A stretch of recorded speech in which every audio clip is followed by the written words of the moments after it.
So I don't know how to read. Is that going to hinder my ability to voice act these characters? Oh no. It's fine. You can pick it up from context. We'll explain it with shadow puppets. There you go. Oh, okay. I'll do charades at you. Thank you. You guys are the best. Genuinely. Welcome everyone to this game that I had absolutely nothing to do with. Yeah, what are you doing here? Hello, Chad. This is Hayven Celestia, Underwind Sky. You can play this game right now by going to the link at the bottom of this stream. Yeah, but don't play it right now because you're going to watch us play it. Yeah. Yes, that. That's right. Please welcome our special guests, VoidQuaill, Miffix, and Rage. Shalom. Hello. Honk honk. Honk. Oh, Void has already been bopped. yeah, I love how it was on site with Void Boxer. Oh, man. Boxer Yeah. says hello, Mom and Dad. Oh I have a question. So do I. I don't know when the internet decided that I was a mom, but sure. You do some energy. Yes. Can't You should deny it. see her with daddy energy. It's. I did the dishes after that, let me tell you.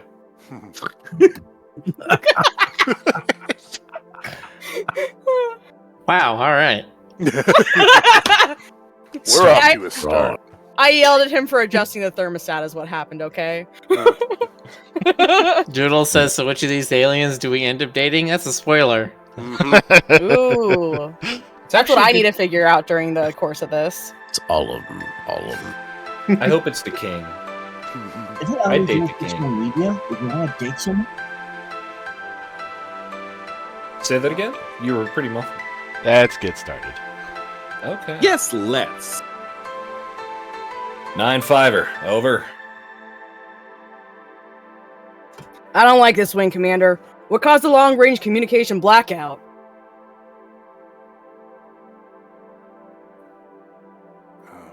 It's yellow too. It's Rick. It's me. Okay.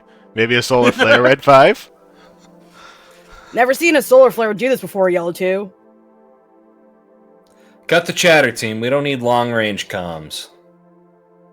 Who are you gonna call anyhow? Ask your mama to fly in here? Oh, snap. And wipe your nose? Unidentified vessel. State your business here.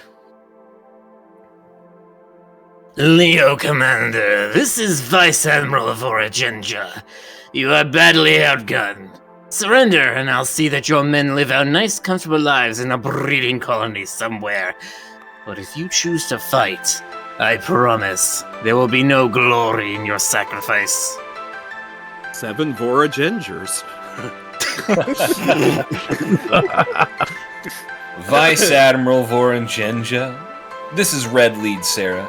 You have no idea what you're up against, how agile and lethal our fleet is.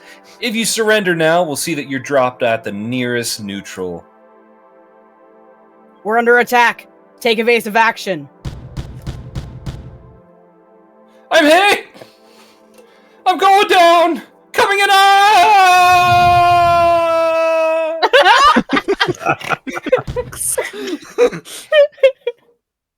So cinematic. Did that pick up or did my mic cut me out? Oh, you got cut out a little. What'd you say? I said, fuck! Strange creature slinks around your crashed ship, peeking in lockers and gathering items that might be valuable. He stops when you stir. Are you still alive, Hairball? If not, I claim salvage rights. I love this creature so much. Yeah, I'm still alive, damn it. Ah, my head. Hey, put my scanner slate back and hand me that medkit, will you? The creature pulls the medkit from the wall and hands it to you, but yet he keeps a hold onto the slate. Yes, fine. Take your medkit.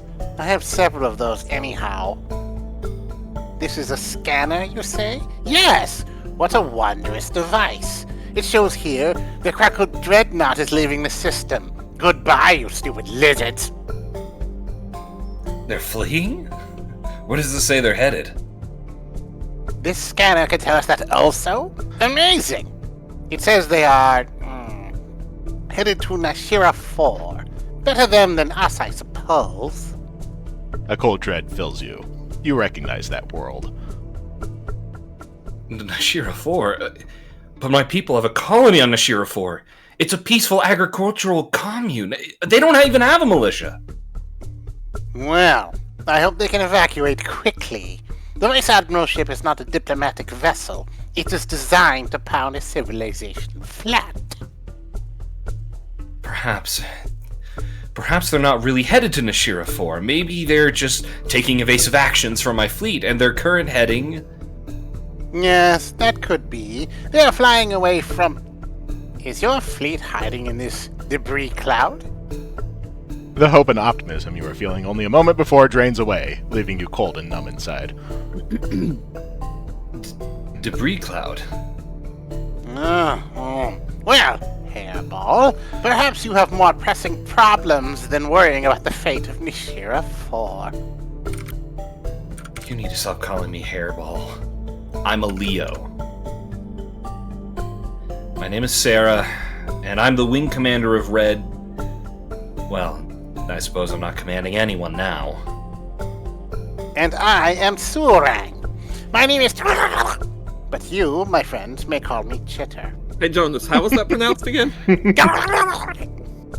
Just more time, I wasn't sure I quite caught that with your accent. Oh, yes, it was... Is that on your mom's side, or is that your Christian name? The Surang seems friendly enough. He helps with some medical foam for the gash that oozes from your shoulder. With some gauze, he fashions a sling for your arm. If you asked, he'd probably be willing to tell you more. Oh, what do we ask?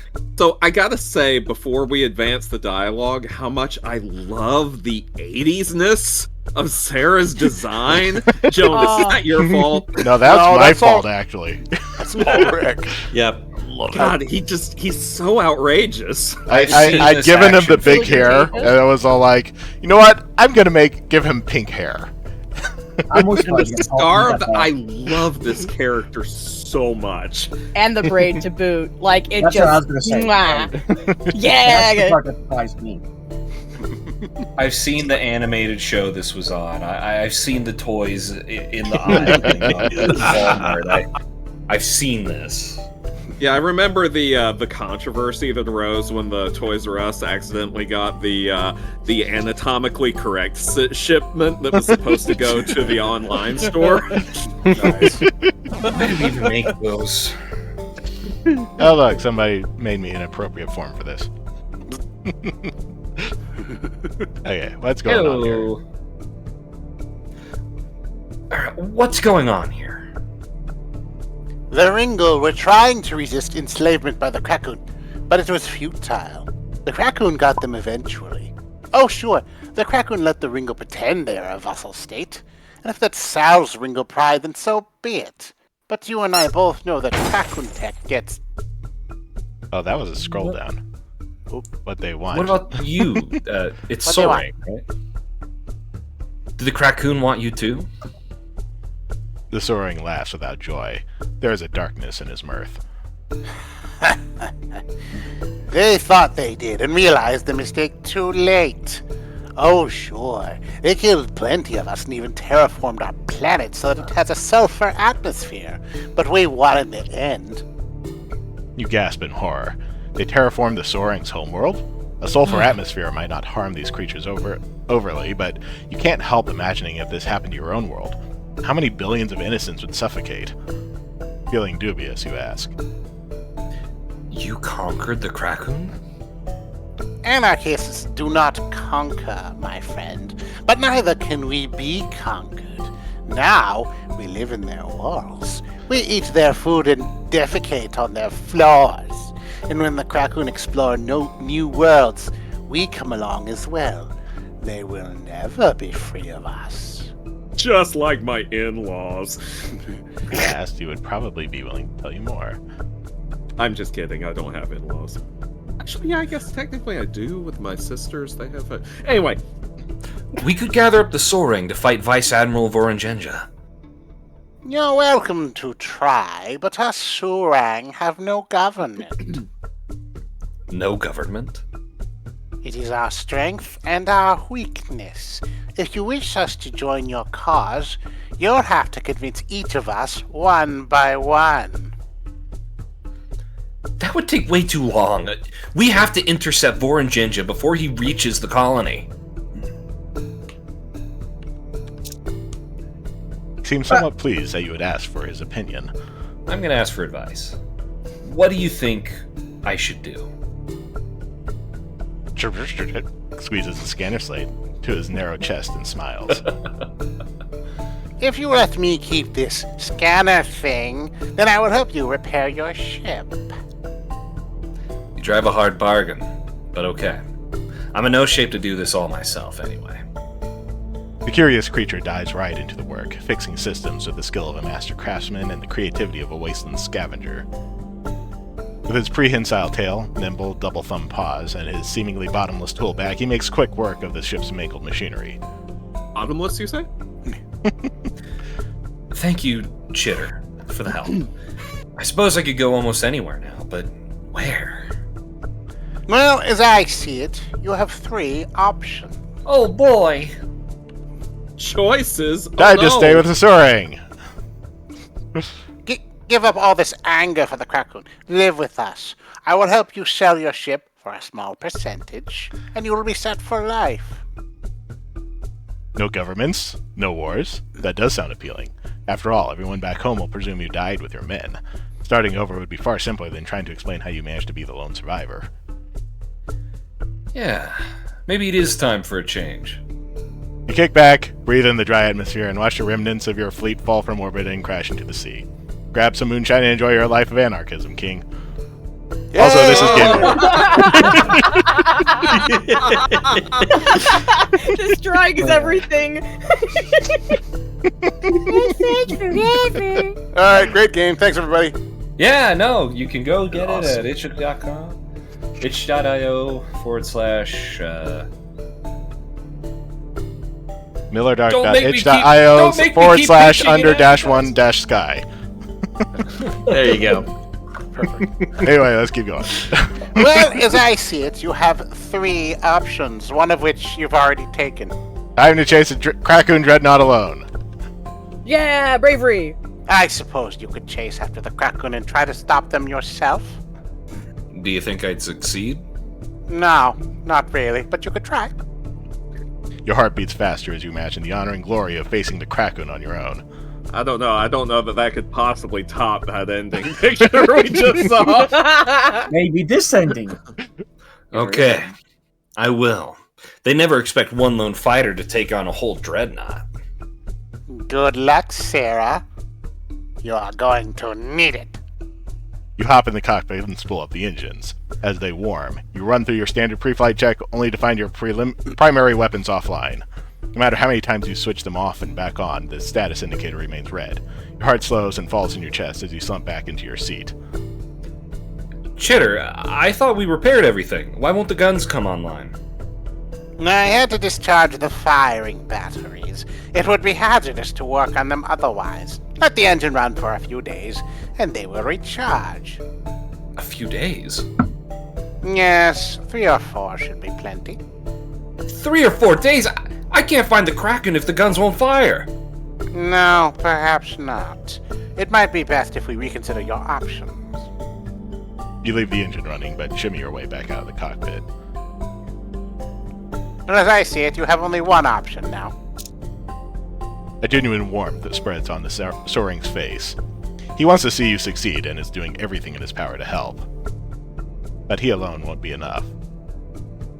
There are lots of other races. You could go speak with them and ask for their help. If enough of them joined you, perhaps you could stop Vice Admiral Voringenja. And how would I go about doing something like that? I'm no imperial diplomat. I have nothing to offer them. And look at how well it's done you here. I wanted to loot a dead hairball, yet now here we are. I fixed up your ship and am helping you out. Your words are still powerful. Try to appease the other races. Tell them what they want to hear. And how do I know what people want to hear? You must use the tactics of... I did not think past this us again, Jonas. That was... and... I forgot about these little bits. You were the right person to voice Chitter, Jonas. Yes. Jitter had been speaking in a perfectly understandable way before, but now he started talking like Jonas. These three words completely related. They must be something from the soaring language. Hold on, let me... Jitter taps a few times on your tablet, then spins it around to show you three symbols. Speak from the fang. It means to argue your point from a place of strength and domination. To do something because nobody can stop you. Speak from the tail. It means to present yourself with nobility and honor. To do the right thing simply because it is. Void, you're muted. Did you decide to help me because your tail told you to? It's metaphorical. Now please, let me finish. And finally, to speak from the mark. He quickly glances at your right ear, and you take notice of the complex tattoo inside its own oversized ear. Man, I guess Leo don't have clan marks. How do Leo differentiate each other? Well, our hairstyles are pretty unique. The prophets inform us that our braids are a representation of our soul. He makes a quick adjustment to his diagram. Then let's say to speak from the braid. It means to find a middle ground, a compromise, to do something because everyone benefits. Sounds ideal for most situations. The galaxy is never so kind, but neither should you be. You're never going to be able to repay everything you've ever promised. That sounds terrible. You're telling me I should lie to the other races? Yep. Tell lies to others all the time. Did you tell someone back home that you'd return, only to nearly die in a crash landing? It doesn't matter. We say these things because it's what other people want to hear. You need to convince these races quickly. You don't have much time before the Kraken get to Nishira 4. You can deal with the false promises afterwards. This all sounds really hard. I'm a soldier, what am I doing? I did not say it would be easy. You offer a paw and smile. No, I suppose you didn't. Thank you, Chitter. I appreciate the help. Oh, I should probably mention, I swapped out your Leo transponder for a Kraken one that fell off a visiting ship. Hopefully it will keep you safe from your enemies and allow you to slip through their gates unnoticed. That's great. Hang on, what about my allies? Won't they try to shoot me down? Oh, yes. I suggest you take caution around them. Best keep this mission to yourself, lest they think you a lost Kraken fighter. You hop in the cockpit, ready to find the last sliver of hope for the commune in the Kraken's crosshairs. The commune and the Kraken's crosshairs. A lot of hard consonants on Yeah. that one. Well done. I have to find some allies. No matter what, I gotta bolster our ranks if those innocents are gonna stand a chance. Engines on. Rick, we've got to have more of this character. I need to see him going on wacky space adventures with that hair and that star over his eye. Like, We've barely started this space adventure. Let it play out. Fly I've true, never brave been Leo. more invested in a Hayven Celestia character, and all I apparently needed was for him to be glam rock. I'm waiting for him to have like some magical instrument, like an electric guitar or drum set that manifests out of nowhere. No, I gotta it's got to shoot be a more. guitar that he rides like a hoverboard. Yes! Let me. I have a doodle. I'll show you in a minute. Void, hang on. Guys, Ooh. forget the most important thing. Where's his sword? It's his guitar. He That calls could be his cool. guitar his axe caliber. Yeah.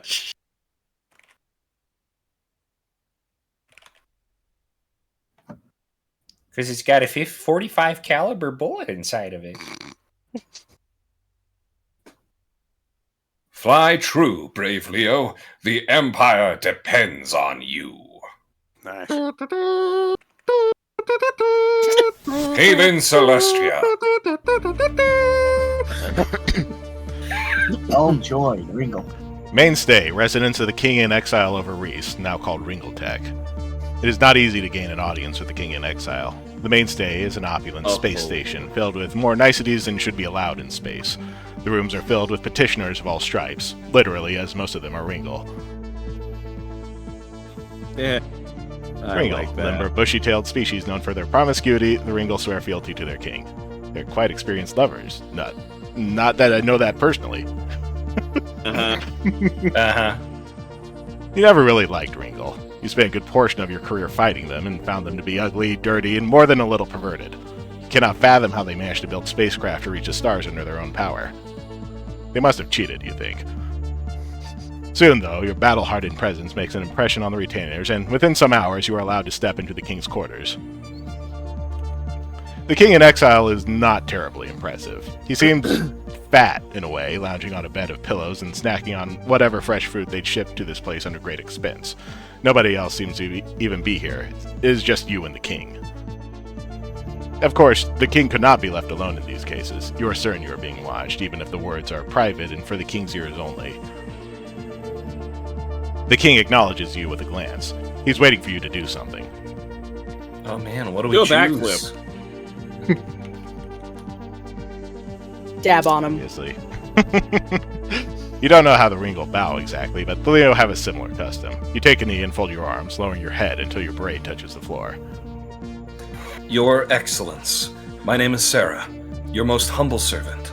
I've sought out your audience in order to bring up a matter of the highest importance. Oh, flatterer.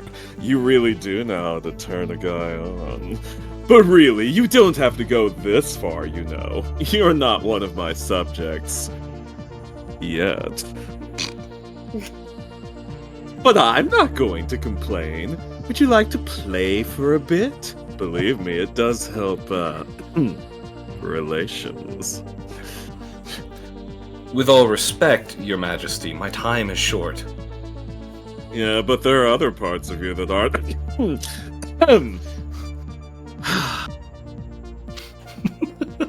State your case, soldier. I'm here to negotiate an alliance. An alliance? This is certainly a jump from where our people were before. I'm not asking for anything more than mutual aid. To get ships together for a single battle, to stop the threat before it consumes us all. If you are asking this once, you will ask again. And from what I recall, it was only a year ago that we were mortal enemies. I am well aware of our position, but matters have changed. The Krakoon have stolen the planet Pilar from us. And this is supposed to convince me to make an alliance with you? As I recall, you stole Pilar, was it? From us first. That was our planet. The matter of over a century's worth of planning. Our colony wiped out. I'm not here to argue that point. We had our disagreements. Disagreements, he says. This enemies to lovers arc is not going well. Oh. But while the Krakoon have nominally secured Pilar on your behalf, I would contend that neither of us actually have control over Pilar. And all this has done is given your masters a stronger foothold in this sector. Are you certain about that? You cannot tell me that you chose to live the remainder of your life on the space station. In making this alliance with the Kraken, all they've done is placed you under their thumb. Well, maybe I'm into that. Then pray tell, what would your emperor have me do? I'm not coming as an ambassador. I'm coming as... You're, coming, you say, Damn it, Stoker. Listen, Leo, I know you're not going to win a major battle with a fleet that I could muster in a few days or weeks. You are in a precarious position, and the fact you've come to me at all tells me how dire it must be. So I can tell you are likely going to ask others. Let me give you a piece of advice. It does not matter if you were named ambassador with any official capacity. Authority does not matter much in these negotiations. Rhetoric does. You need to brush up on your oral arguments. Either I am aware of what your empire can offer me, in which case all you need to do is speak the truth with conviction, or I am not, in which case you merely have to convince me that what you're speaking is the truth. Do you understand? You want me to say pretty words to you? Oh, you can do dirtier than that. Well, it would be nice, but if you're going to convince me that I need to listen to you, then convince me. I will ask you again. If I am stuck under the thumb of the Kraken, what would you have me do? Oh, jeez. Our conflict should never have come to this.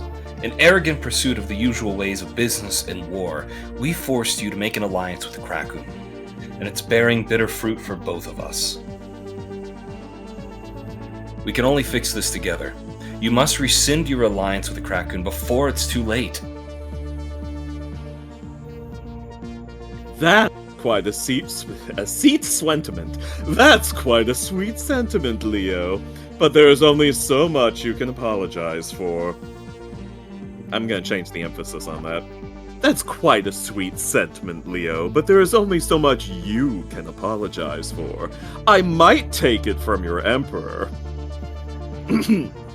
I might take it from your emperor. Keep in mind, you are just a soldier. In any case, it's far too late to simply rescind our alliance. But you must agree. Oh, I do. It's just politics is a very long road. I became aware of the Kraken problem well over a decade ago now, and I did everything in my power to stop this shift from happening. Wow, I misread the word shift at first glance. Stop this shit from happening. I mean, listen. But I could not. And if I could not, there are none on Rees. Is that how it's pronounced? Rees? Yes. There are none on Rees who can. I am sorry, but there is simply nothing I can do. You could break away. Intriguing notion, as I've already stated the reason why I cannot. I asked you to rescind the alliance, but if it is impossible at this point, you must break out on your own. Go on.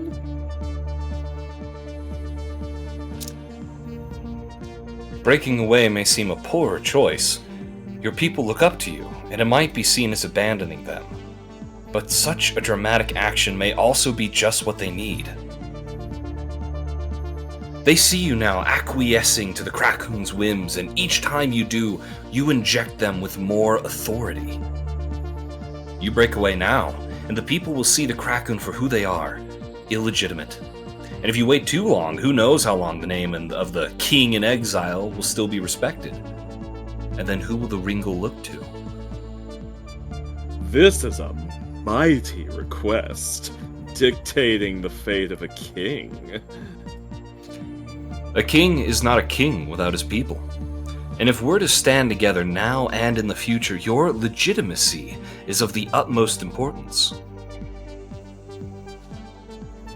Let's say I agree to this. I break away, leave behind most of my assets, become independent, and seek an alliance with your people. Well, the first thing I am going to want is a sign that my legitimacy as the king of all Ringle is respected. Kingle. I hear you have more kinkles than kingles. Now you are talking my language, Yugi boy. That seems entirely fair. It's not as though I can offer you much in this negotiation right here.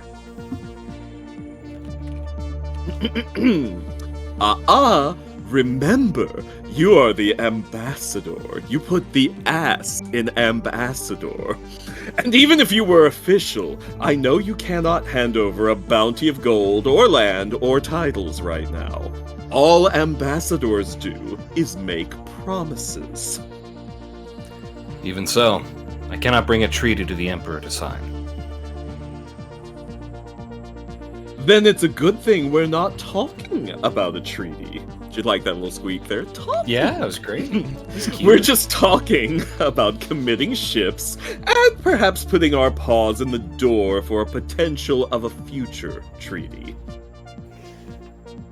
I see. So, you want a sign that I respect your legitimacy? It would be lovely. What sign would you like? Tell me, Leo, who has the stronger claim to Pilar, the Leo or the Ringle? There could have easily been a more agreeable way to settle the dispute. Pilar is an entire planet, after all, and we are not strangers to sharing space. It only upset us insofar as who would rule this planet by whose authority. Why not share it? Create a third government that can act in both of our interests. Intriguing compromise. I'm not sure it would work in practice, given that the Leo Empire is so much stronger than the Ringle were. Any such fair negotiation would have been weighted in your favor, regardless. Even so, it might have spared us a war. I see. Well, who was in the right was one matter. A separate matter is this. Mine or not, that matter is in the past. Would it not be in my best interest to ask for Pilar as part of the war prize? What if I said that in exchange for my assistance, you must surrender your claim to Pilar? Absolutely. I would sign Pilar over to you personally. I'm serious. If there were some way to do so, I would reverse time entirely. Avoid this war. Pilar is almost immaterial at this point. If we were to have a strong alliance with you, it may as well be part of the package deal. We would be stronger to have you as an ally than we would ever to hold Pilar itself. And that's what you have to say on the matter? That's all there is to say. I would like to stay and play word games with you some more, but I cannot. I need your answer. That's all I wanted to hear. You did well, Leo. Oh, if only all of your kind were as diplomatic and muscly and Keep going. glamorous. You can continue. Glitzy and I'm actually running out of time. enticing. Just smelled so good. Anyway, we would likely not be in this position to start. So I have your support? I will have to see what I can do. Are you sure that you can't stay longer? I would very much like to feel how firm those muscles are, or how giving. Will you commit more ships if I say yes? I make it a rule not to mix business and pleasure. Then, sorry. Pity. Hope you survive, Leo. Oh.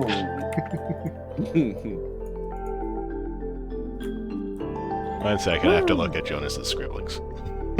Yeah. In chat, you Yeah, can come on also look screen at if them. you can. They're They are beautiful. very. They're fantastic.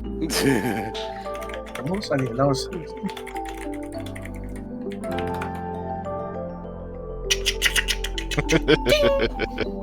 I never knew I needed a furry remake of Brutal Legend, but here we are. Alright, let's see what these doodles look like. Yeah. And of course, instead of Jack Black, we'd have Dan Avidan. Oh my god. Is Sarah just Dan Avidan? Is he just Danny Sexton? So we were talking about God. voices, and literally one of the first ones I thought of something just like, man, Danny Sexton as Sarah would actually be really good.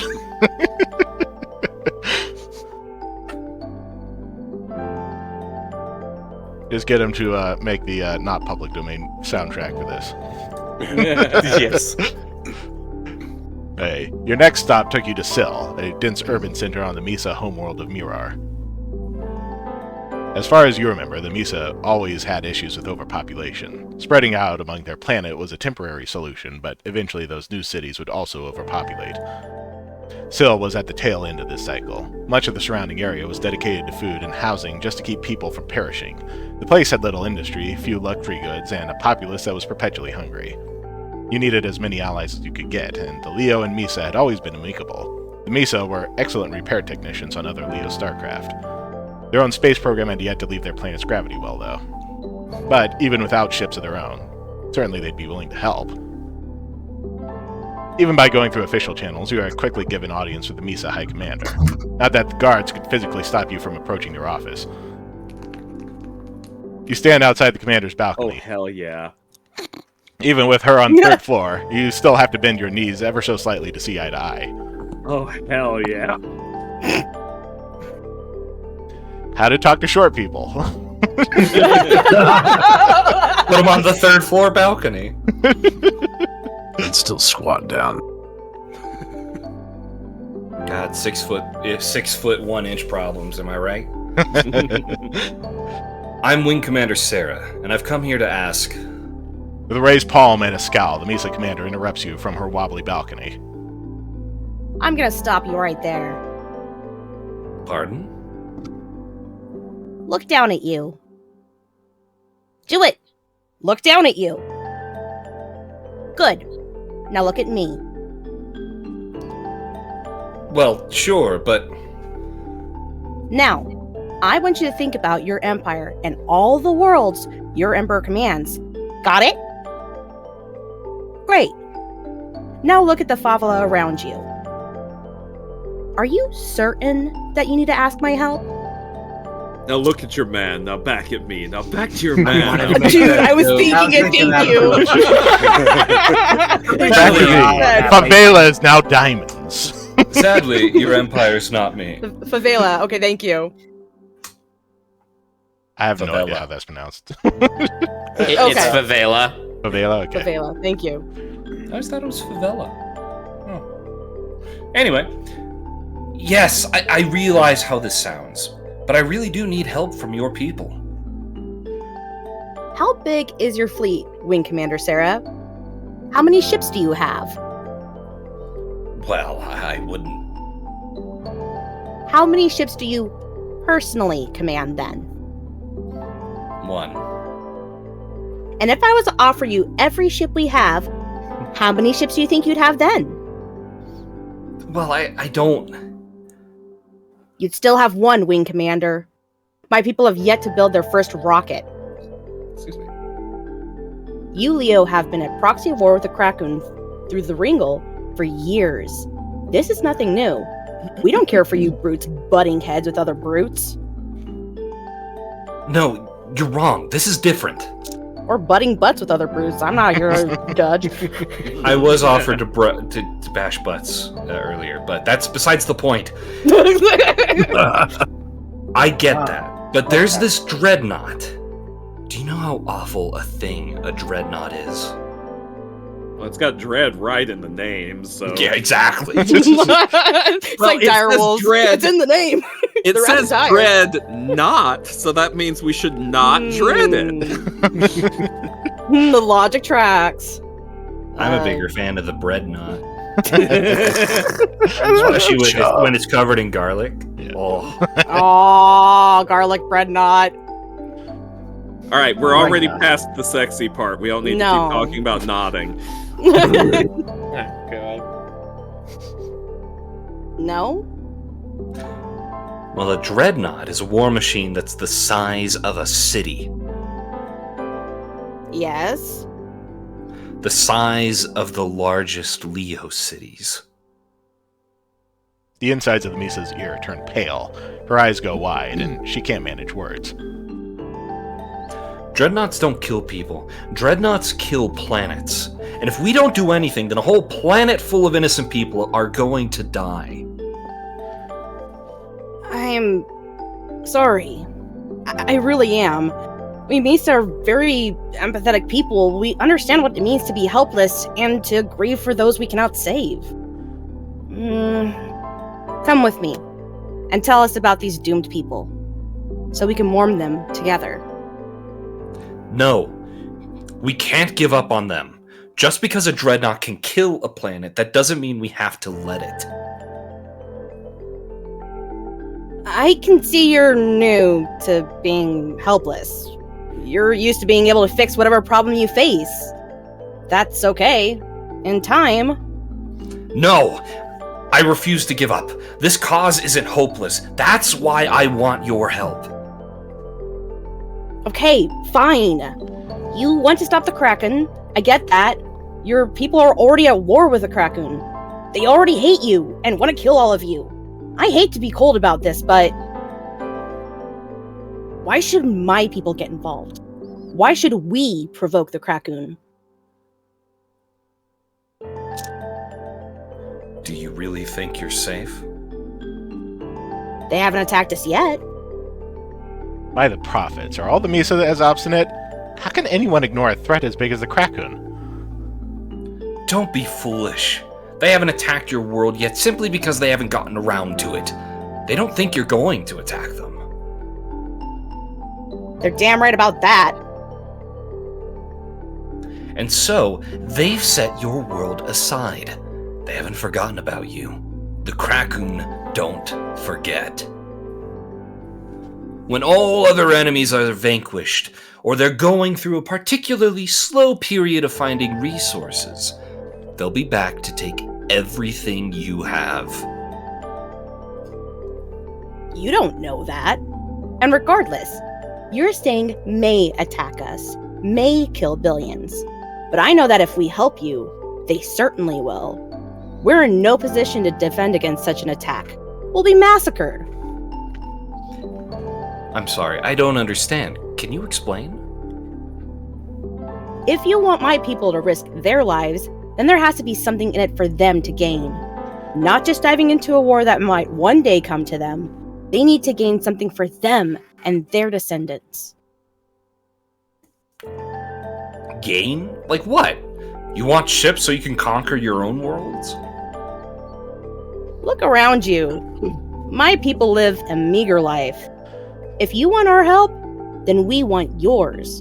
We want to live like your people do, in comfort and without fear. Safe from the Kraken? Ugh. Leo. You've been at the top of the food chain for so long, you can't imagine what it's like to live in a world where someone might want to eat you. I just want to scoop her up and smooch her, but... I would smooch her too. So you want, what, a smooch? Leo security guards Yes, patrol your cities to fight off predators? We need something. Your people are strong and can hold your own against the Kraken. Surely you can give us the means to raise our standard of living. Well, we have small arms drones that sort of patrol around farmland to shoot at herbivores that try to graze to our grain. We manufacture thousands of those. We could easily spare some. And those would protect us? Sure. You could program them with DNA signatures of what to shoot. They'd ignore any of your people but attack any other creatures that cross into your territory. That could make a huge difference for us. Sure, and once you can stop focusing on merely surviving, then you can advance to thriving. These are live, laugh, love conditions. I like it. That's one of a Leo proverb. We all want to live in a lap-free life. Yeah. Live through the ditches and love through the witches. Wait, no, it's live through the ditches and laugh through the witches and love in the back of my Dragula. Just say Rob Zombie's okay.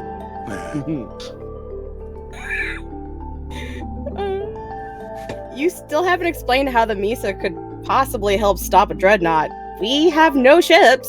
We have no cannons. I doubt we could take down a single Kraken if it lasts one of us. That's not all. There's much more we could offer besides. Like what? Lies.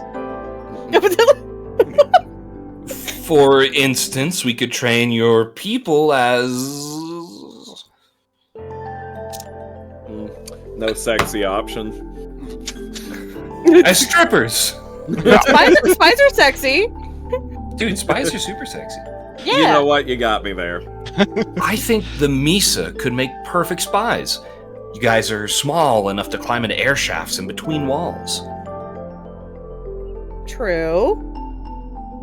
Just think of everything your soldiers might see or hear. Wars are won with information, not bombs. 1 second. I mean, the information tends to tell you where to drop the bombs, but...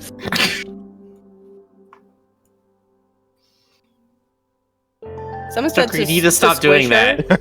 Someone said Squisher, and I need to tell you, do not the Misa. Do not the Misa. Gently the Misa. Very gently the Misa. Actually, you know what? I don't know what. Mouse. Oh! Oh yeah, there you go. Mouse. There. Mouse. Rick is mouse. Okay. Bombs are pretty important, but without someone gathering secrets, we'd never know where to be and when to be there. We'd never know where the bomb should go. You need to stop doing that, Stoker. Oh, Just did I call pull what the a... next line is? Did I pull a Cassandra again? Yeah. Ty asks what happens if you click on the names of the species as they appear. If you hover over the names as they appear, it gives you a little tidbit Misa. of explaining what it A is. small species with large numbers, Misa have yet to get into space on their own before being pressed into a conflict larger than themselves. To be fair, most things are larger than them. Yeah. I suppose that's true. But how many spies does your empire even need? Shouldn't you be hiring Misa mercenaries instead of arranging interplanetary alliances? Mercenaries. I love that! Mercenaries! So, will you do it, Missionary? It's a possibility. We'd have to codify just what your people are offering mine and exactly how many volunteers we'd need to recruit. But I think we'll be able to round up enough brave souls willing to put their lives on the line for another nation. Ration. Or for another ration. Thank you. Emphasis on the rat. Boo! If your help could truly raise our quality of life, then this might be worth our risk. Thank you, Commander. At last, the commander smiles. Commander Jaffna. Thank you, Commander Jaffna. I will forever be in your debt. So I do legitimately want to see a dating sim version. I'm just saying, like, Which one are So you you're gonna saying date? you want lovers of Hayven Celestia? listen. Bold of you to presume I'm gonna choose just one.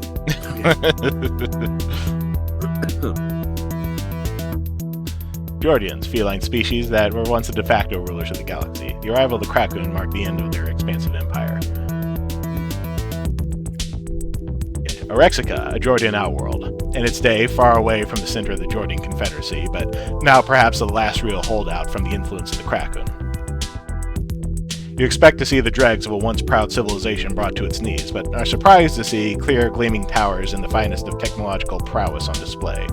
It's great having the lead writer do the narration, because that means I get told what all these weird species names are. Yes. ahead of time. These people were at one point the unmatched masters of this galaxy, and all indications are the Jordians still feel this way. It is perhaps the only thing that still unites them. Are they from a future Georgia? You meet in the Orexica council chambers, ready to make your case, but are surprised to see not one but 3 counselors, each with very distinct traits. Wing Commander Sarah Ye Castus. You received my message, I take it? Big brother, welcome. The large one puts his arms around you in a firm embrace. He is nowhere near the strength of even your average Leo, but far stronger than most Jordians you've known. Brother? Brother in arms, Juska has in his head that Leo Empire are our successors. GC, you're up. To be frank, I don't see the resemblance.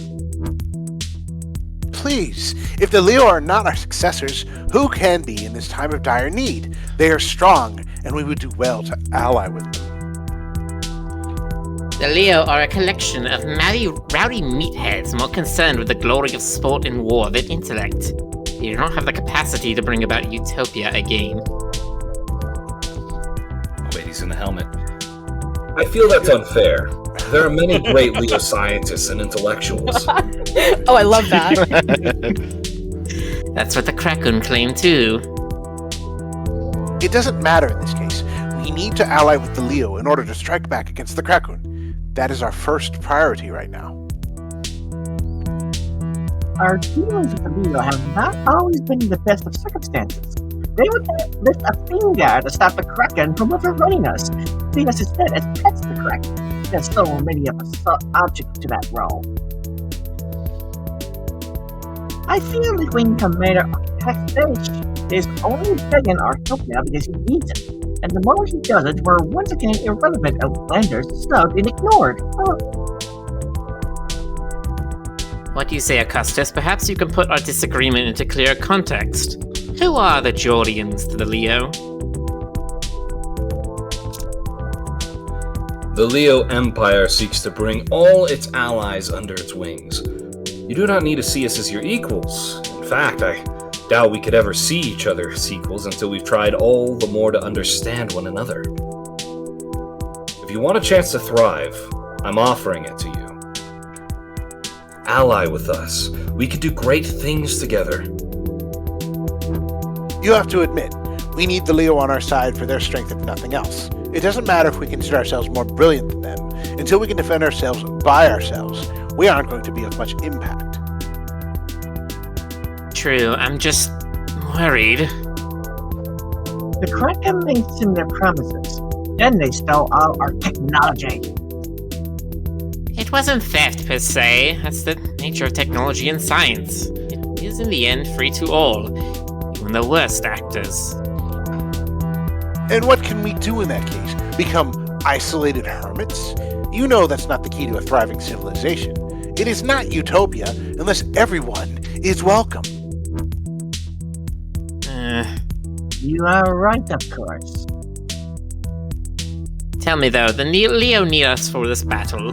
They would not come unless they were in dire straits. Are the Leo weakening so much that they need a puny outworld colony to come to their aid? You know full well that battles are not always won by the strong. Let the Leo speak. He is here to convince us, after all. True. But I do not mind having an advocate for my side. You clasp Juska's paw in your own, and he returns the gesture with ferocious strength. You've not met many Jordians, but with Juska, you've found a fast friend. He seems quite passionate, perhaps a Leo from another life. It's that predator handshake meme right there. I was just thinking that, yeah. Jessica, you son of a bitch. Be that as it may, I'd like to hear Augustus answer the question. What do the mighty Leo Empire need with such a small outward colony? I should not beat around the point. Tactically, we find ourselves in a disadvantageous position. It is doubtful that Kostarana will inevitably fall if we fail. But it is certainly too close for our comfort. Without aid, it is almost certain many worlds will fall and others will be at risk. This one push requires every ounce of our strength, and more than we can bring to bear by ourselves. And let's not forget that if Sarah could make it here, Orexica may well be in that sphere. We don't know that for sure. Yes, but every push by the Kraken is a destabilizing factor in this sector. See? That makes this in our interest. What is the matter? You two are hesitating. You would have dismissed me already if there was no chance of me convincing you, because you know there's good reason for joining me in battle. And I would like to hear it. Does the call to battle not inspire you as is? The Kraken are our sworn enemy. Yes, they are, but that doesn't stop me from thinking about our future here. If we go, and we lose, which is a very real possibility, we aren't going to have anything to hold up Orexica. I was saying before the Leo showed up, if we go, we all go together. There's no point to just one of us going. Orexica will be left vulnerable? And Orexica will be left alone and unprotected! The ships you are asking for are our entire fleet. We have some rudimentary orbital defenses, but any significant loss of ships is going to be devastating. So there's no point in attending the battle unless all of us go, at which point we're putting our lives in your paws. How are we supposed to react but hesitate? You said pause. Is that what's causing you to pause? If you believe me, which you should, then staying here isn't going to help. Your only hope is to go out and meet the enemy now, while we can pool our strength together. Here you are by yourself, with your backs to the planet you're trying to defend. And if that happens, no one will be left to rescue you. So get your shit together. He has a point. Get your shit together. No, he does not. Yes, he does. If we can't defeat a Kraken Dreadnought with Leos at our side, what hope do we have on our own? Even if we had another 40 years to prepare, we will not have massed enough ships for this. The Leo are our friends here. We have to admit to ourselves that we are, by default, using the Leo as a shield to keep this planet protected from the Kraken taking it. They don't like the fact that we've escaped their clutches thus far. Henry, your primary concern has always been trying to get the old shipyards working again. Is it going to be easier or harder with the Kraken breathing down our necks? Just not sold on the Leo here. What makes you better than the Kraken anyway? Why should I, at the end of the day, stick out the necks of my soldiers for you, when just a few hundred years ago we did the same for the Kraken? The Leo don't take slaves. However much you might believe that would be bad for your economy or your self-reliance, anything in alliance with the Leo will do to you is going to be a minor compared to what the tortures of the Kraken will. I won't pretend the Leo are perfect, but if things between us ever started to spiral, you have much more civilized people to negotiate with. And that's like, just... "Look, check out these guns!" And they're just like, well, can't argue with that. First off, look what I can do. He's got a point. Relationship one. And that's just the worst case scenario. I very much believe we can be better friends than that. Something impossible with the Kraken. Very well, Commander Costas. It's not a lot to go on, but at least you're capable of acknowledging the complexities of the situation. May I say something, though? That's why we're here, Kip. You don't have to act like you're talked over all the time. Yeah, I'm just worried about the chances we have here. It's one thing to look at numbers on the screen to be balanced with what our customers. I want you to be absolutely straight with me. If we fly in the battle, how many of us are going to die? You know, give and take. If you want me to be straight with you, I don't like our chances. So I would suggest you make peace with your gods. Okay, I mean... Kep, you can always stay behind, you know. You don't have to be the flagship. I'm sorry. Oh, sorry. I'm sorry. I cannot stay longer. But I will need your response at once. Can I count on you? I'm not happy about it, but you've made your case. You have my backing. Kip? My axe. Kip, what about you?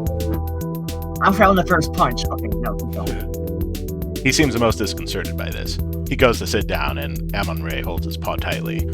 After looking like he's going to break down crying, Kip finally nods. We need to do this. I will see you on the field of battle. You weren't supposed to make me feel things. Amon-Ra and Kip leave the council chambers together, but we are briefly stopped by Juska grabbing your paw. I need to go. I know. Just one moment, please. You've surprised me, Sarah. Look, it's gonna be hard to kiss through the helmet. Not impossible. I have? Juska wraps his arms around you and squeezes firmly, and he starts purring almost at once.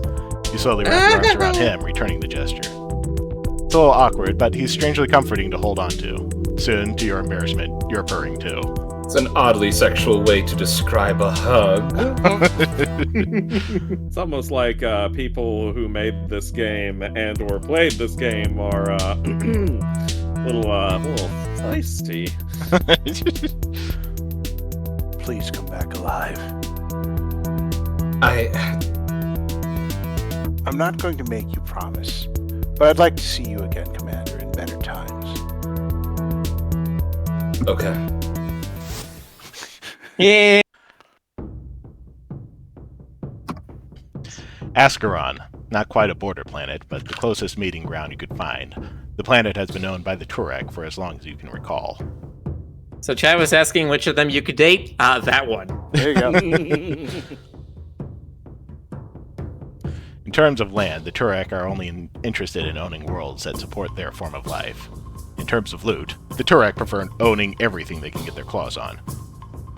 You are not particularly hopeful of an alliance, but two things may help. The Turek live for fighting, and they are not afraid of death.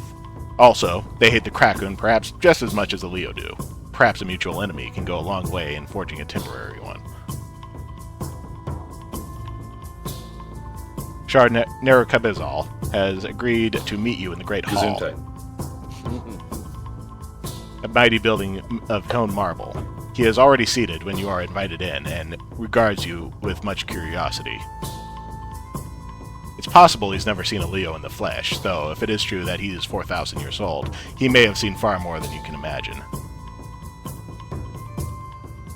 You are the wing commander, Sarah Veracostas of Cursala 521st Deep Space Squadron. I am. That's a reaction. I expected you to be taller. I am as the prophets have made me. Indeed. My aides have informed me that you are here to request aid on behalf of your people. It is imperative that the momentum of the Kraken is broken. I'm sure, but such an alliance has never been discussed before. Our people are far too different, Commander. Then we will need to break with tradition. This alliance is in both of our best interests. Is it? Huh? Merely by coming here and admitting that you need the help of the Turek, who have you never needed help from before, you've already revealed yourself as vulnerable. Without us, the Leo Empire likely falls. The Turek will survive regardless. How, then, is this in our best interest? What are you here for, anyway? You raid our transports and ransom our people in order to acquire our fine goods. Occasionally, you are known to trade for them. Without the Leo Empire, your source of revenue dries up. and I can assure you that the Krakoon do not fight as honorably as the Leo. Our current arrangement, as much as the Leo despise it, is far preferable to you than changing it out to deal instead with the slavers. So, in a way, we are friends. That's almost adorable. But I do not think you are looking out for our best interests. Let's say I brought this line of reasoning. Unlike your people, we're not locked into rigid hierarchical chains of command. I would have to convince my commandments that they must hold off taking advantage of your weakness. How do you stay organized then? It's not so difficult. If a commandment wishes to challenge my decision, he may try to kill me and over me.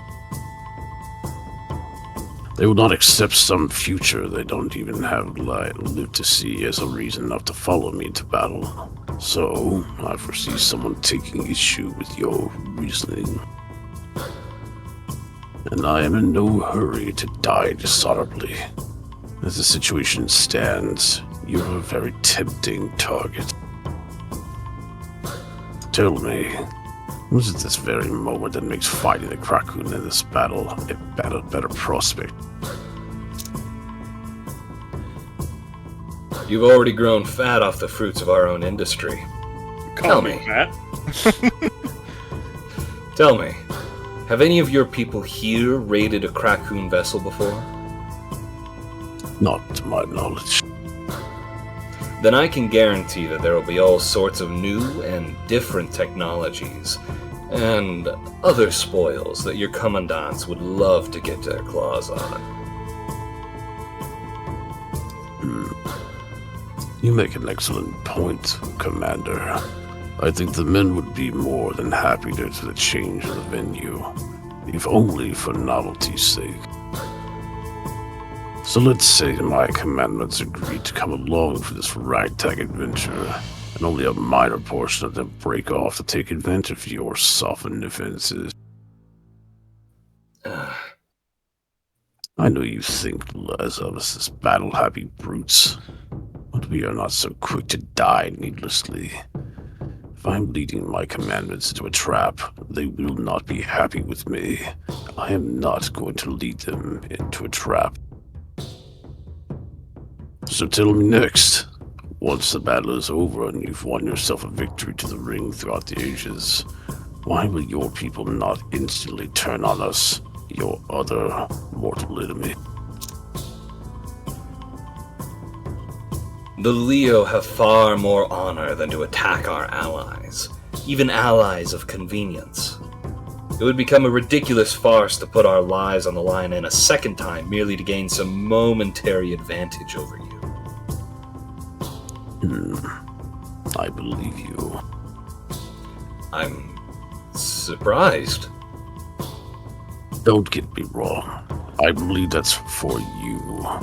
Your people are soft enough to believe there's something wrong with taking advantage out of the vague sense of kinship. It is adorable in a way. I apologize for my comment earlier. You are in every sense a Leo. In some ways, we do admire you. Despite your frail bodies, you do fight, and you fight well. You fools to underestimate your strength. I'm actually a Cancer.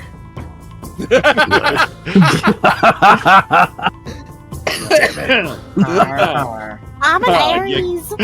You got me. Ah, you son of a bitch. Oh, you bastard. But we have never fought alongside you before. We all know the kinds of cowards who, when striking as a group, fall back. Let some other take the falls, they may reap the glory. I like this thing. It is our home we're fighting for. Why would we hold back? I'm not saying you would. If you are honorable, this battle is yours to lose, not ours. But if we join, we will fight to our very end. So what of you, Leo? Are you prepared to die? You may think it little, but I have engaged in 20 conflicts, and I plan to engage in 100 more. I've fought with the Kraken again and again, and I have never held back. Honor off the battlefield, when death comes for me, then I will welcome it. There's a long pause while the old lizard considers your words. Then he erupts in a series of loud hisses that you can only guess is a laugh. If only every Leo spoke like you, perhaps we could not be such enemies after all. Very well. There's nothing left to discuss. Do I have your agreement or not? One thing left, Commander. My people have a custom on making amends such as these. You see, you need me. I could still do nothing, and perhaps it would not be the best option, but it may still be preferable to the dishonorable loss. If you want this, if you need this, then I need you to give me something of yours. Not of your people's, yours. This about What to is get this bargain kinky. worth for you? I've got to do the bad option for shits and giggles. I will cut off my braid at this very moment, should you but ask. But ask. No. What? The braid is a symbol of my honor. I do not make this gesture lightly. Kings have died rather than cut their hair. And I have no use for your metal hair. If I wanted a trophy from you, I would need your scalp with it. Are we done? I do have a battle to attend. I like you, Wing Commander Sarah. I will give this some thought, and don't worry. I'm aware of the time-limited nature of this venture. We may yet see each other again, and then, who knows? Again, I like the theme of that world. Ooh, yeah. The buildings are super pretty. Yeah, the architecture is freaking awesome. That's Thanks. Jonas. Jonas did all the background work. Yes. Shomo Scoo. Well, Oh, yeah. You gotta say something? No. I was gonna say Jonas did like 80% of the background work, and then Federic did a lot of the colors. Yeah. Shomo Scoo, the home planet of the Sarith. In about 1,300 years, this planet will no longer exist. If it were any other species in the galaxy, a 1,300-year time limit would ensure panic and waste and death. Instead, the Sarith took the discovery in stride, and every single one of them devoted themselves to preserving as much of their culture as possible and searching for a new world to settle. They've been longtime friends of the Leo. They have always helped when they could be reasoned into it. But they also have their own way of looking at things. Much of their culture could not persevere without a different perspective. You meet with Ambassador Lord Essereth. He is straight and to the point. Wing Commander Sarah Iocastas, I do not believe that you are a formal ambassador or that you have credentials. Has anyone told you that you sound like the voice in my head? Just like throwing that out there. Unfortunately, circumstances are dire. I've taken it upon myself to gather help. There's very little time until our own fleet may be wiped out by the Kraken. Such is war. Have you calculated the effect of this loss on your strength? I'm not a computer, Ambassador. All I have is experience. From what I've seen and from what I've heard, this could break the back of the Empire. But you don't know for certain. Of course I don't know for certain. When is anything certain in war? Calculations are essential in this matter. Loss aversion is one of your species' many fatal biases. Loss is tragic, but throwing more and more resources to prevent loss at any cost may end up sucking resources away from other equally necessary sectors. I'm afraid I would need more information on this matter before I could make a judgment. Ambassador, sir. Yes, Sarah. I've always been told that the Seraph are a highly empathetic people. And yeah. But you're demanding numbers that I can't give to you. What about the people that need your help? Worlds might be on the brink. I know I might be needlessly panicking over this. I might be a fool. But even my rough back-of-the-envelope calculation says it's better to help while you can. I'm begging you. We need your help. Even if it might be unnecessary. Very well, we will do this another way.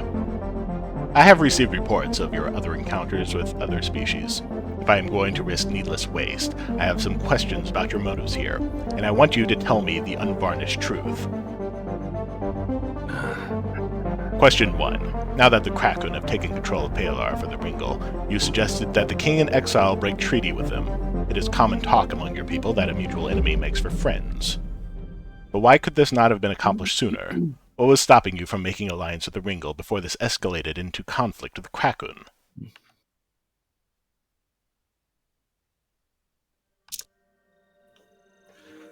Before this happened, the Ringle could offer us very little. They're an exceedingly annoying species with delusions of grandeur and contempt for discipline. For the longest time, we've simply had nothing in common except that our domains overlapped. Then they made the foolish decision to ally with the Kraken. So now, I would rather put up with their strange ways if it means turning things around on a much, much worse fate. That is a cynical way of looking at things. I don't know how else to say it. I don't exactly have a lot of time to think of a nicer way to put it. That's fine, Sarah. Thank you for being honest. Question 2. You promised Commander Jaffna protection for her people and training besides. Are you prepared for the precedent this sets? What precedent? You can't tell me you don't see where this is going. You may have had a very good idea as to how Misa can help the Leo war machine, but they are many and short-lived compared to you. If they become part of your war machine, you're giving them over to your kin, and your kin will likely see this as a reason to treat them as disposable. Did you mean to set this precedent? Do you want me to absolve you? I'm sorry. Everything you said that the Leo are in relation to the Misa, the Sarith are in relation to the Leo. That is a different matter entirely. Is it? You keep wanting us to prove that our morality matches yours before you lift a finger to help. You want to change us, too. And we stubbornly refuse. Maybe to our detriment. But that's not how alliances are supposed to work. We can't be the same as the Seraph, and for that, I'm sorry. But I would hope that we could at least be friends. That's all I wanted. Your analysis is faulty. We are very different people, and if the Leo were to adopt our ways, we have scientific evidence that things could be better between our peoples and in this galaxy as a whole. But I can see why you feel this is the same sort of unintended belligerence. So the question is unfair of me to ask. I apologize. I accept your apology, Ambassador. You've always been reasonable about these things. Question 3. Do you really think that, in the event of a total loss or even partial, the Jordan Outworlds will survive without their only defense fleet? It's not like the Misa have a fleet. Yes, but that also implies there's nothing you could do to further the Misa's lack of defense. You did so for the Jordians. They're resource poor, and you've squeezed them for everything they could afford. Even a partial loss may cause them to collapse, and the inevitable future for them is to be taken over by the Kraken or the Leo. Did you consider this? Even if they lost their entire fleet, collapse is not inevitable. I need their ships out there for a reason. And yes, it's true that in many circumstances, the Leo might be forced to take over administration of a planet in order to protect it. Do the Jordians know this? I don't see how that's relevant. Consider that the Geordians breathe Azane. My people do not. The planet is going to be Geordian through and through, no matter what befalls it in the future, even Kraken takeover. The loss of their defense fleet may be a consideration, but I don't consider it the most important. Very well. Question 4. The Turek. Do I get to know what the question is? I think you know what the question is, but to put it succinctly, why? Who are you, my dad? Yeah, that's what I was looking at. We can afford that. I don't have to answer that. If you want my help, you do. And you frequently shove your nose in the business of others far too often. Or your tongues, as the case may be. Actually, no, that sounds bad. I'm expected to fly into battle alongside a Turek. You're expected to fly into battle to help your ally. You've had your answers for all of my actions thus far. Are you finished? One more question, Sarah. You know what we want. If we asked you for, in exchange for our help, additional aid in the evacuation of Shomosku, would you give it?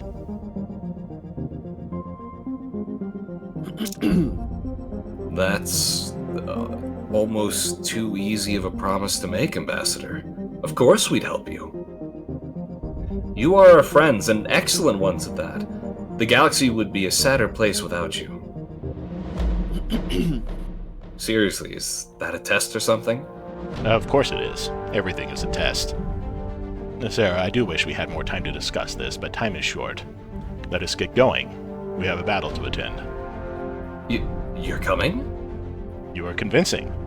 I did not like all of your responses, but we will still show grace towards you in this hour of need. I mean, I guess I feel a little guilty for diverting your resources like this. I'm confused. Do you not want me to come? No. Please. Let's do this. My favorite so far. Chapter 6, The Kraken. Sarah! Prophet, save us! I didn't think we'd see you again. I've been busy. I need everyone to pull back and regroup. We have to. Wing Commander, back from the dead, I see. In such a hurry to die. I've brought friends this time. Friends, you think another clutch of ships is going to win the day for you? I don't know, but I do know you have to be stopped. For the sake of the galaxy and the freedom of countless others, you must be stopped! Let's go in full. Hey! Everyone who's with me, call in!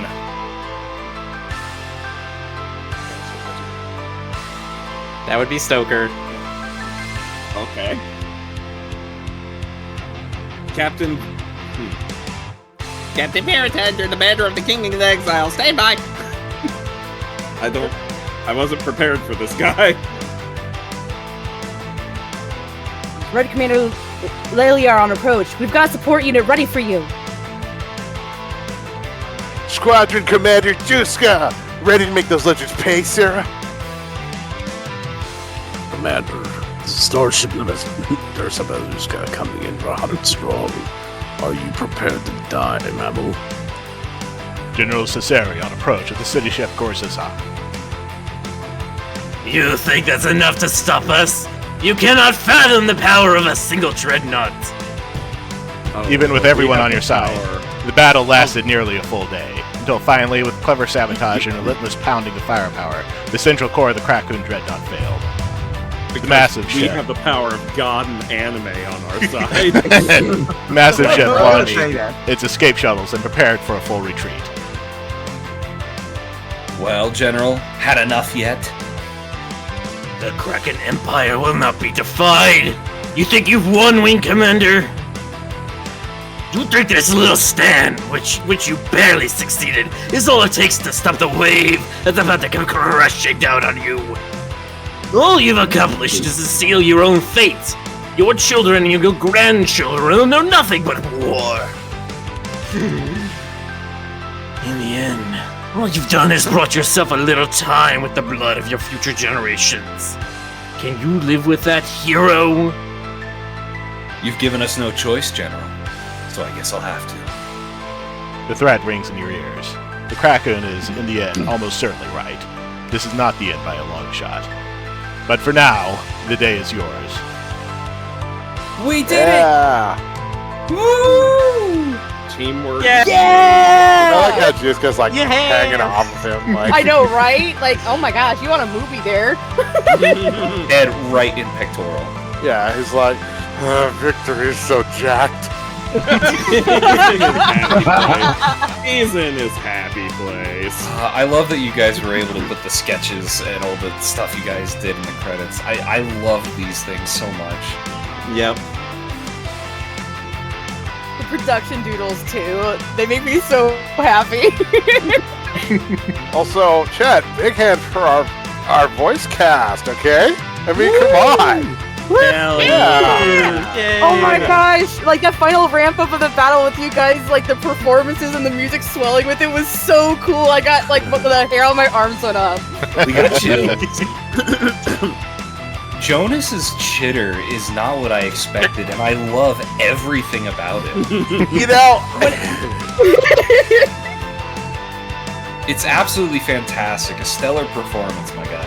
I kept looking and thought, okay, there are a couple different ways you can go with it, but I looked at him and I thought, okay, he's not really a good guy. He's just not really a bad guy either. He's just sort of there. He's there to make trouble. And make it double. You beat me to it.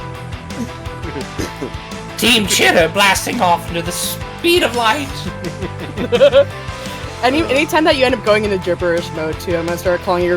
You're going full Surang at that point. Chitter mode activated. What a great end card. Yeah. I will be right back. Okay. Just get to enjoy this for a bit. Yeah. Mooch them all. Yeah, breathe it in.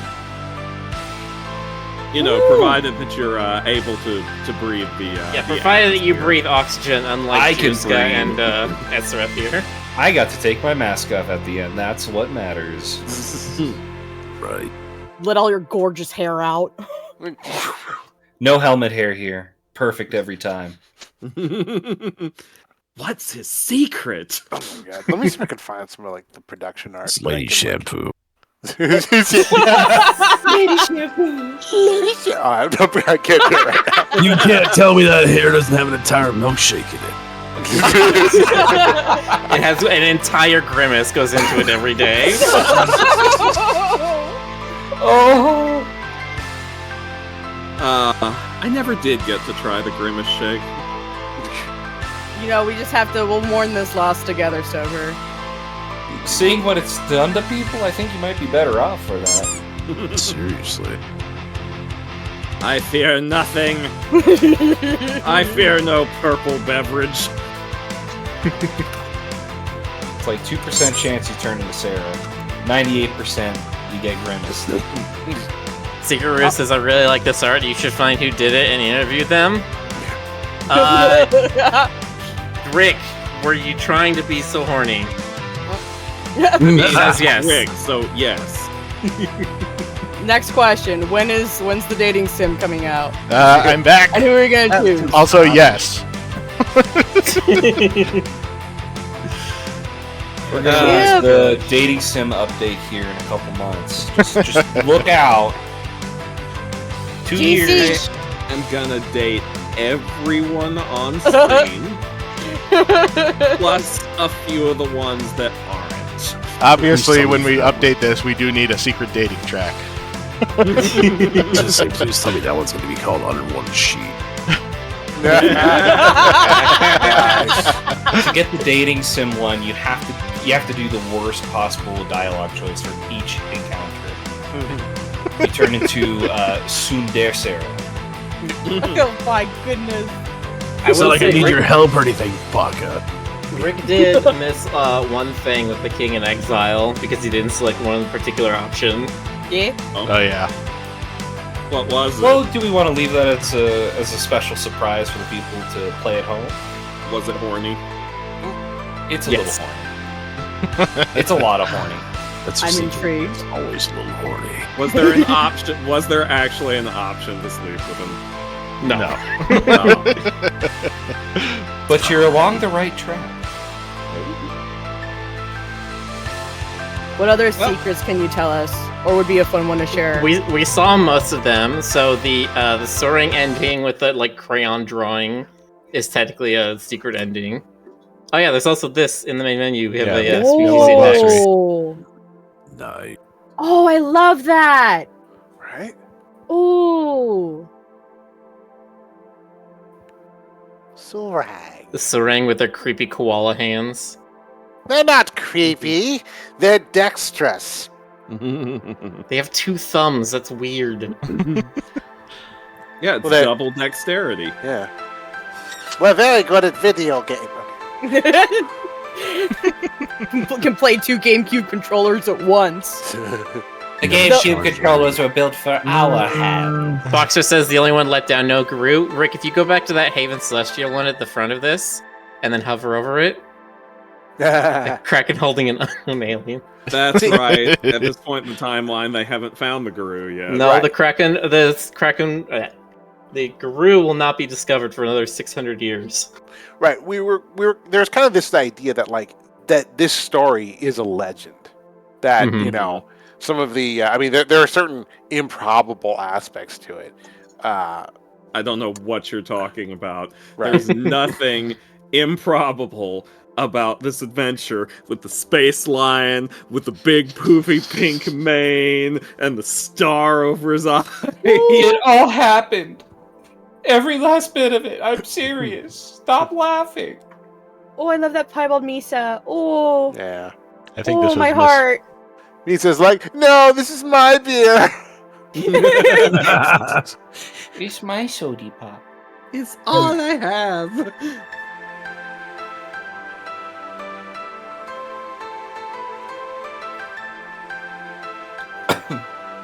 I love the classic feel of these. Yeah. Dino Daddies! Sorry!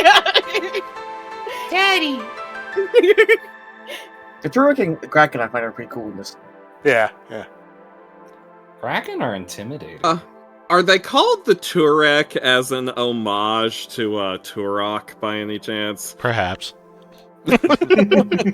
Allegedly. That'd be cool race.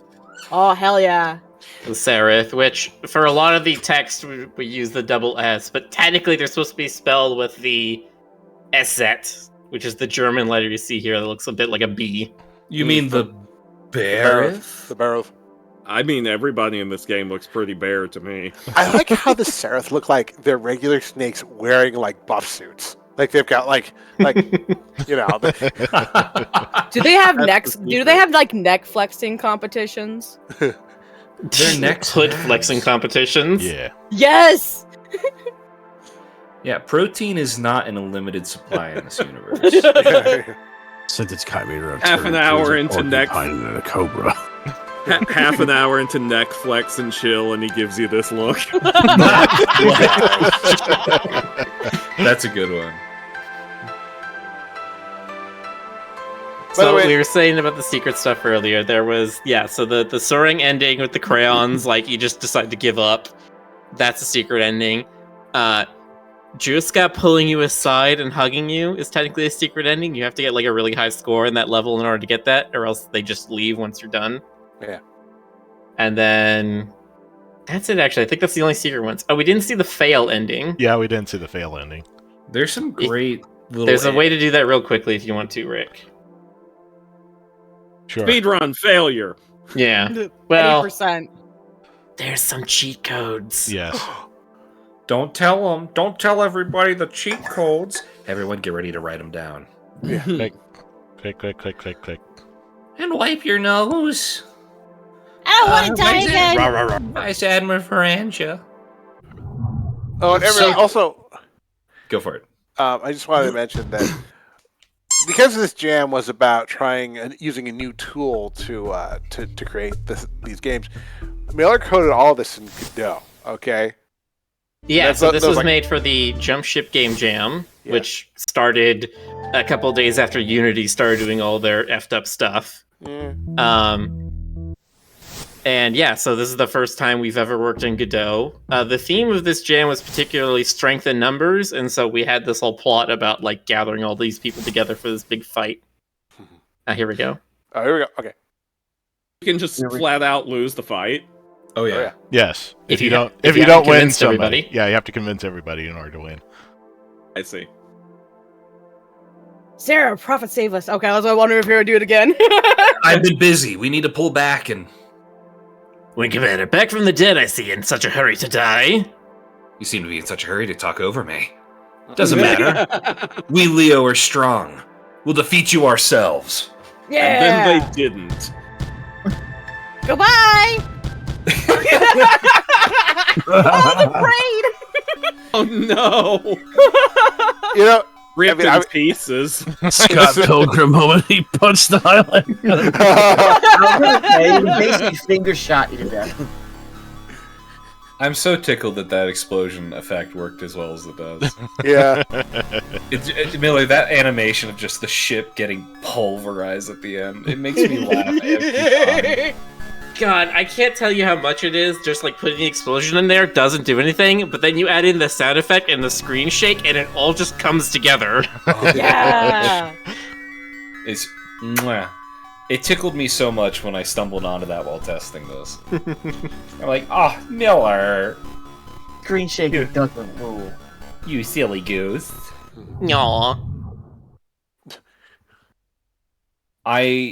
You're technically love not able how to the fail this one, but intros- we did anyway. Yeah. Yes, we did it. You had 2 cheat codes, one to instantly fail a chapter, one to instantly succeed a chapter. I love how the intros come together. I helped implement the text for this one, and I used just the most god-awful backgrounds for temporary art. God. That's right. That's right. You had the cat face. Yeah. With Sarah's hair. Great. See, we have 30 minutes to the Discord left. server for the people that haven't seen. What are we gonna do now? Probably Wait. play some bracketeering. Oh no! Racketeering! All right. Yay! Y'all wanna- Racketeering. That's the More like one we could fit the ricketeering. most people in. Yeah.